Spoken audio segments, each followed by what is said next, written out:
તો નમસ્તે વિદ્યાર્થી મિત્રો, તમારા સૌનું ફરી એક વખત હાર્દિક સ્વાગત છે.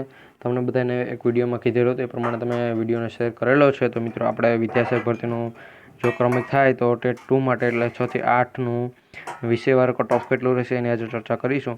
એમાંથી આપણે સૌપ્રથમ વાત કરીશું કે ગુજરાતી વિષય માટે છે તો ગુજરાતી વિષયનું કટ ઓફ કેટલું રહેવાનું છે. તો મિત્રો આપણે ક્રમિક ભરતી છે તો 101% બધાને ફાયદો થાય, કારણ કે કટ ઓફ ખૂબ નીચું હોયું જાય. શું થાય? કટ ઓફ ખૂબ નીચું હોયું જાય. તો કેટલું નીચું જાય એની પણ વાત કરીશું. તો વિડીયોમાં છેલ્લે સુધી બની રહેજો. સૌપ્રથમ વાત કરવી છે મારે ગુજરાતી વિષયની.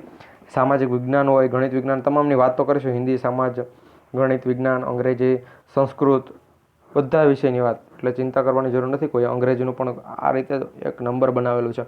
અંગ્રેજી વિષયનું કારથી અમારે બનાવવું હતું, પરંતુ ટાઈમ નહોતો મળતો.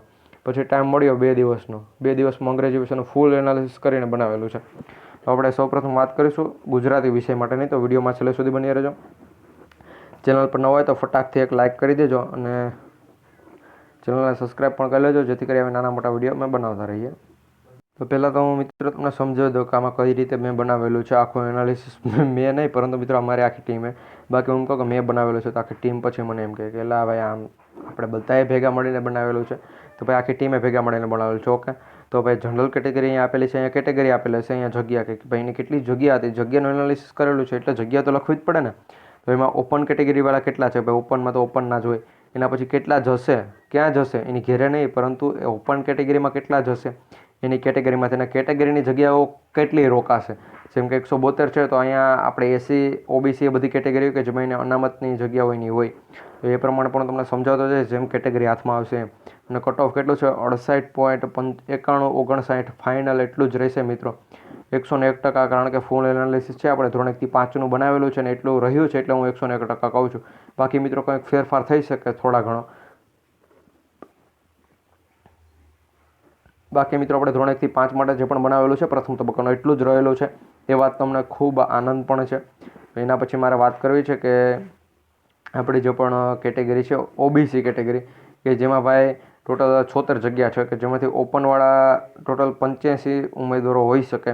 અને એમાંથી 70 થી 71, હું નથી કહેતો કે 70 જ, 71 જ, 70થી લઈ અને 71 અંદાજિત 76માંથી જનરલ કેટેગરીમાં જઈ શકે. કારણ કે માર્ક્સ એ પ્રમાણે હોય તો ભાઈ જઈ શકે. ભાઈ અહીંયા ફક્ત છેલ્લે પોઈન્ટનો જ ફેરફાર આવે છે એટલે જઈ શકે.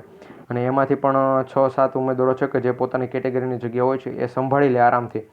એટલે જો અહીંયા ટોટલ 76 જગ્યા છે તો 76માંથી એની કેટેગરીની જેટલી પણ 6-7 જગ્યા હશે એ એની કેટેગરીવાળા સંભાળશે. બાકી ઓછા માર્ક્સ હોય એ કેટેગરીવાળા, હું તમને કઈ રીતે સમજાવું.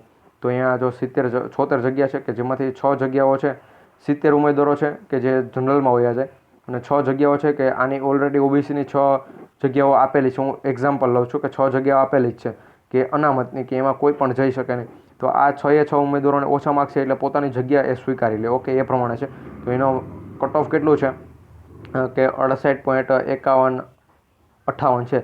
એના પછી ઈડબ્લ્યુએસ કેટેગરીમાં હું તમને સમજાવું તો ટોટલ જગ્યા છે 40, 31 જગ્યાઓ છે અને 26 જગ્યાઓ છે એ ઓપનમાં જાય છે. તો 31 જગ્યાઓ ફાઇનલ છે કે જે પોતાની સંભાળે. અને એમાં પણ મિત્રો 68.5693 મિત્રો, કારણ કે અહીંયા કટ ઓફ શા મળે એટલો કે ભાઈ જગ્યાઓ નહીં, પરંતુ એમાં ફોર્મ કઈ રીતે ભરેલા છે, જગ્યાઓ, એ પછી એમાં કેટલા ઉમેદવારો જનરલમાં જાય, ઓપનમાં, એ પ્રમાણે અહીંયા આખું કટ ઓફ બનાવેલું છે મિત્રો. એટલું જ કટ ઓફ રહેશે, કારણ કે અમે અત્યાર સુધી એનાલિસિસ કરીએ છીએ કે ભાઈ કેટલું રહે કઈ કેટેગરીનું. એટલું સાચું પણ પડે છે. જેમ કે આપણે બેલીફ છે, બેલીફની મેન્સ, એના પછી ક્લર્ક, કંડક્ટરની જેટલી પણ ભરતીઓ એ બધી, જેએમસી, આરએમસી, વીએમસી જેટલી પણ ભરતી આવે ગુજરાતની એ તમામની, પછી જીપીએસસીની હોય કે ગમે તે ભરતી હોય, પછી આપણી વિદ્યાસહાયકની ભરતી હોય, ગુજરાત પોલીસની હોય, પીએસઆઈ હોય, કોન્સ્ટેબલ હોય, ગમે તે ભરતીઓ, ડ્રાઈવર હોય, ગમે તે હોય, કંડક્ટર હોય, બધી ભરતીઓની એનાલિસિસ કરતા હોય તો એ પ્રમાણે એટલો અંદાજો તો આવી જાય કે નહીં ભાઈ એટલું જ રહેશે.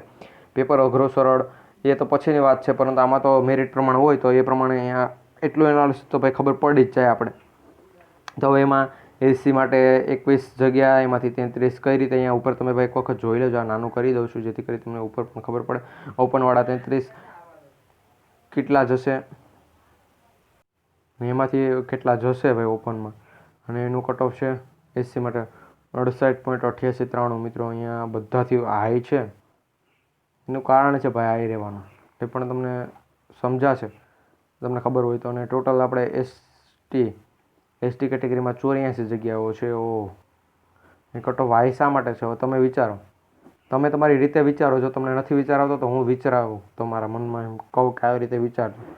એસટી કેટેગરીની જગ્યા 84 છે એટલે એનું કટ ઓફ 66 અટકેલું. પરંતુ એસસી કેટેગરીના ઉમેદવારો વધુ, એસસી કેટેગરીના ઉમેદવારો છે એ ફોર્મ ભરતા હોય છે, પરીક્ષા આપતા હોય છે અને મેરિટમાં સારા માર્ક્સ લાવતા હોય છે. તો એક કોઈ જગ્યાઓ છે જેની સામે ઉમેદવારો વધુ છે, જેની સામે જગ્યા એને ઓછી આપેલી છે, તો એમાં કટ ઓફ હાઈ જાય ભાઈ. તમને નથી સમજાતું તો એમાં પછી અમે શું કરી દઈએ? હું તમને પાછું સમજાવું કે ભાઈ 10 જગ્યાઓ છે ને એમાં 1 લાખ ઉમેદવારોએ ફોર્મ ભરેલું છે. તો એ ભરતી હોય કે પછી કેટેગરી હોય કોઈ, તો એનો કટ ઓફ છે 101% હાઈ જતો હોય. તે પ્રમાણે અહીંયા થાય છે આપણે એસસી કેટેગરીમાં પણ. એના પછી વાત કરીએ ટોટલ કેટલી જગ્યા હતી. ટોટલ હતી 393 જગ્યાઓ, જેમાંથી ઓપનવાળા છે 155. એ પ્રમાણે અહીંયા આખી અપડેટ છે. જો ચેનલ પર નવા હોય તો સોરી મિત્રો, 155 નહીં, પરંતુ આનાથી અહીંયા સોરી મિત્રો, અહીંયા કંઈક મિસ્ટેક થતી હશે. બાકી 155 નથી આવતું, અથવા 155 આવતું પણ હોય કે મને એવું નથી લાગતું. જો મિત્રો વિડીયો પર તમને પસંદ આવ્યો તો લાઇક કરી દેજો. આ થઈ આપણી ગુજરાતી વિષય.